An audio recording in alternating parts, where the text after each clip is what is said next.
Joining me now on the phone to discuss what's new on Virology blog is a friend to the globaldispatch.com and the radio arms of this website is Dr. Vincent Racaniello. He's a professor of microbiology and immunology at Columbia University.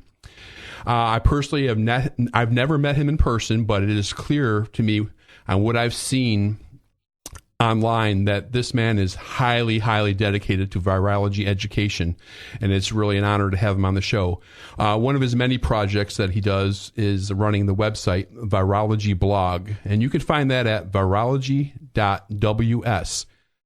Good morning, Vincent, and welcome to Outbreak News This Week. Morning, Robert. Thanks for having me on this early Saturday morning. Yeah, that's how it works. I'm looking for a better time slot, but this is what I got right now. As far as I'm concerned, there's no bad time to discuss viruses. Yeah, you are so dedicated. Okay, well, there is a lot happening on Virology blog, and again, I want to repeat that's virology.ws, but particularly concerning bats. So let's start there. Sure. We have a. Go ahead. Yeah, I was going to say the first thing is this is something you wrote. Posted about in late October is the isolation of a new SARS-like coronavirus from bats. And the key part to this is that it infects human cells. So what's happening here? So everyone may remember back in 2002, a new virus emerged from China. It's called the SARS coronavirus, and it spread around the world, and it caused serious respiratory disease. And we believe that virus emerged from bats in China. And the thinking at the time was that most likely the virus went from a bat to another animal and then to humans. And that other animal was thought to be a palm civet. And these palm civets are sold in the live meat markets in China. And it was thought that maybe where the palm civets originated, they were infected by a bat, and then they carried the virus over to the meat market where it then infected people. And viruses were isolated both from bats and from palm civets that kind of supported that idea. But now what we have is a new study out of China where a group, they were monitoring a single colony of bats, and it's a certain kind of bats. They're called horseshoe bats, and I've got a photo of one there on the blog. It's a very endearing little critter. Yes, it is. They sampled these bats for 1 year, and they took 117 fecal samples and checked them for sequences related to this SARS virus. And 27 out of those 117 were positive for a related virus. And they were able to actually culture out some viruses from these bat samples. And, of course, they sequenced the viral genome, and they found that one of them has more similarity to the human SARS virus than anything that we've ever seen in any animal since then. Furthermore, that virus could infect human cells, and that is completely new because all the bat and civet SARS-like isolates that we have since 2002, none of those can replicate or grow in human cells. So it looks like this virus from this horseshoe bat is highly related to the virus that went into human. We can't say, of course, that it is the parent of the human virus because it was only isolated recently, and the SARS pandemic began over 10 years ago. But most likely the human virus and this new bat isolate had a common parent. So you don't have to invoke palm civets anymore. This virus could have gone directly from bats into people. Yeah, and clearly that has to raise some red flags concerning public health. Well, the big problem is that when you have these open meat markets, the meat is slaughtered and raw sitting out there, and people go and pick it up. There's good opportunity for infection, not only with this virus, but anything else that's in the meat. So, if we could cut those out, and I know that that's part of living in China, I think we could cut down on a lot of these types of infections.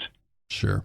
And a more current bat article on Virology blog is the recent discovery of 2 new influenza A viruses in bats. Now, for those that are unaware, the reservoir for influenza viruses are typically birds, ducks, and the like. However, researchers isolated influenza from bats in Peru and Guatemala. unusual? Highly unusual, but, clearly these viruses have been there for probably as long as the bats have been around. We just never looked carefully enough. It turns out that, as you said, a new influenza virus from yellow-shouldered bats in Guatemala. Bats have just such great names, right? Little yellow-shouldered bats, and in Peru, the flat-faced fruit bat. Nice, right? Yeah. They got actually two different influenza virus from each bat, and again, they're from fecal swabs from both kinds of animal. They got the whole viral nucleic acid sequence. Influenza viruses have 8 pieces of RNA that make up their genes, and they got the sequence of all of it. And so they could tell that these were totally new viruses. And I don't know if everyone knows this, but influenza viruses are named according to two of the viral proteins, the HA and the NA. Right. So you have an H1N1, for example, now that infects people. These new viruses are H17N10 and H18N11. And what's interesting, a couple of interesting things from these isolations. First of all, if you compare the two viruses, between the two of them, there's more diversity in the sequence than in all the bird influenza viruses that we've isolated to date. So this suggests that there's a ton of influenza virus in bats that we just haven't known about. The second interesting thing is that these viruses don't seem to bind to cells in the same ways that human influenza viruses bind to cell. When viruses infect cell, they need to attach to a moiety on the cell surface of the cell called a receptor. Right. And the receptors for these viruses are really different. So the real question, of course, is, do these pose any threat to people? Because in many parts of the world, as you know, there's still a lot of contact with bats. Even here in the U.S., there are frequent contacts. And so I think we really need to go into the populations of people that have contacts with these bats and take their blood and look for evidence of infection with these viruses. Yeah, and there's a whole bunch of viruses that are well known to originate in bats. A slew of coronaviruses, right. Nipah, Marburg, but not influenza. And until recently, we didn't realize that hepatitis B was found in bats. Now, this really throws a monkey wrench into a lot of theories, right? Yeah, I mean, everything originated at one point in these bats, because as you said, there's a whole slew of viruses, including malaria now, besides hepatitis B virus. Right. Clearly, malaria parasites are in bats. And it's interesting because the bats don't seem to be sick when they're infected with any of these parasites.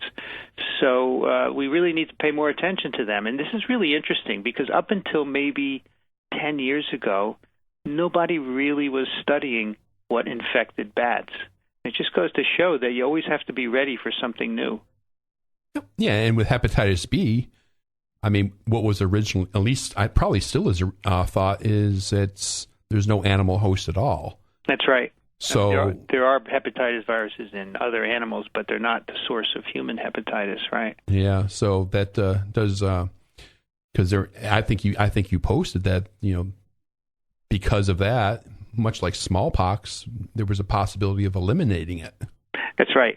So we thought maybe Hep B would be eliminated because the vaccine is pretty good and we have antiviral drugs. But if there is a reservoir in bats, that might be harder than we think. So again, it means that we should go out there and look in people for antibodies to these bat hepatitis B viruses.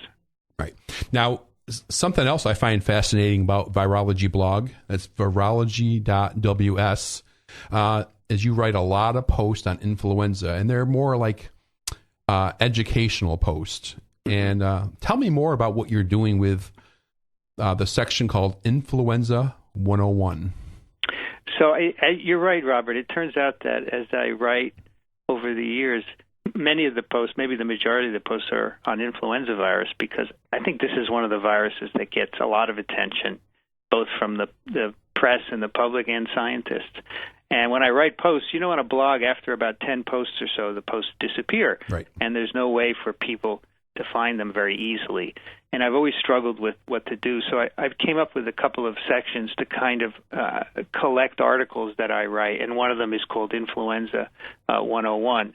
And it's just basically a collection of articles that I've written over the years. I divide them into categories, like attachment, classification, replication, and so forth, so that someone could go to this page and basically get a primer on influenza virus.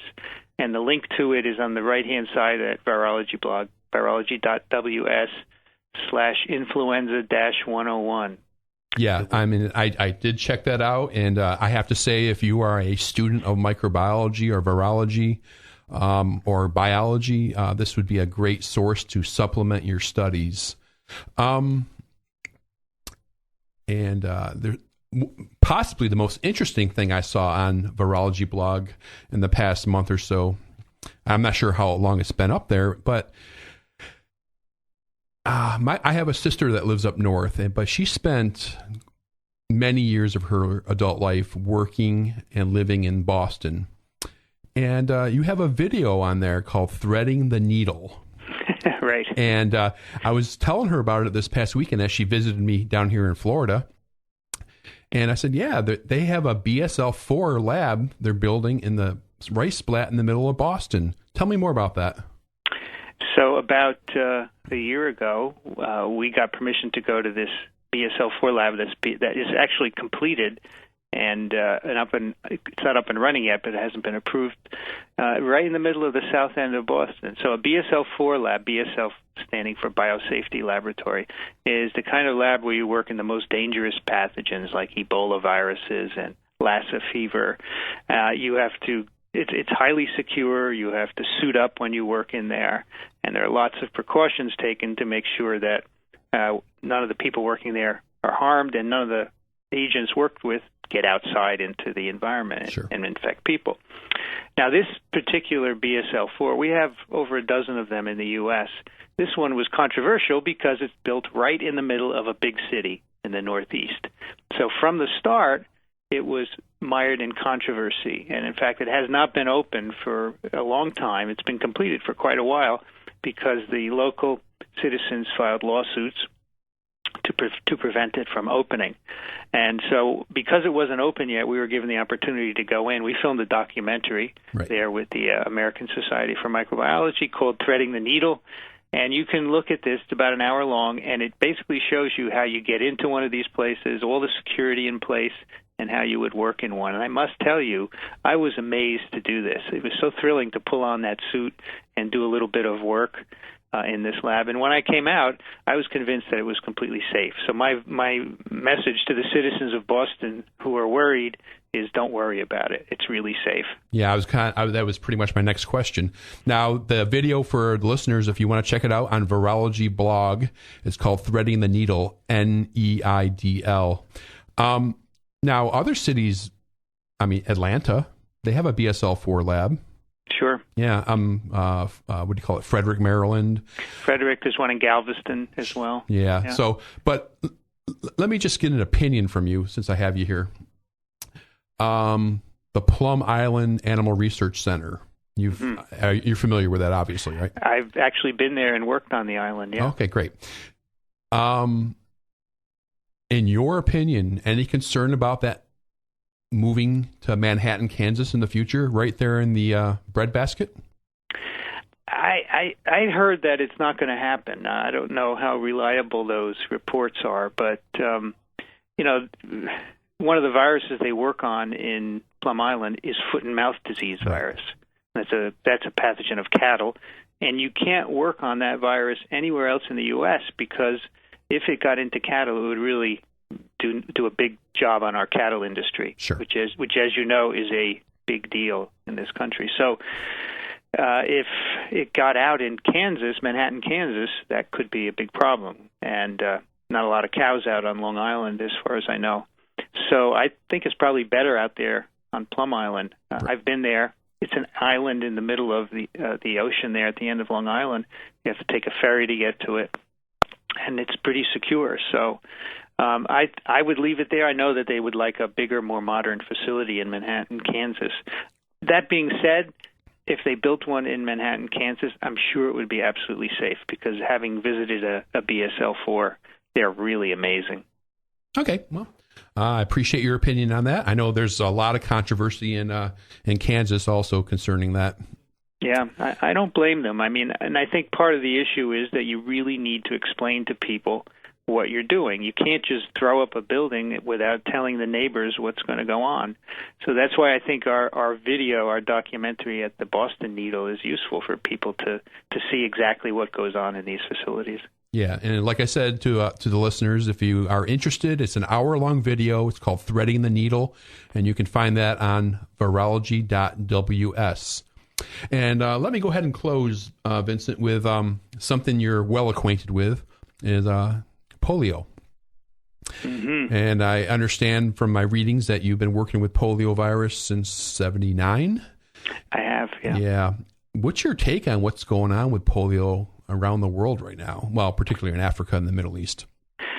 So as you know, at the end of 2012, there were something like 220 cases of polio globally, which was a really good reduction since the 1980s. And we had polio basically only in 3 countries, Nigeria, Afghanistan, and Pakistan. This year, we're already over 300 cases, and that's because we've had outbreaks in the Horn of Africa, in Syria, and virus has been found in the sewage in Israel and Egypt. Now, the problem is that as long as you have virus present in Nigeria, Pakistan, and Afghanistan, it's going to spread.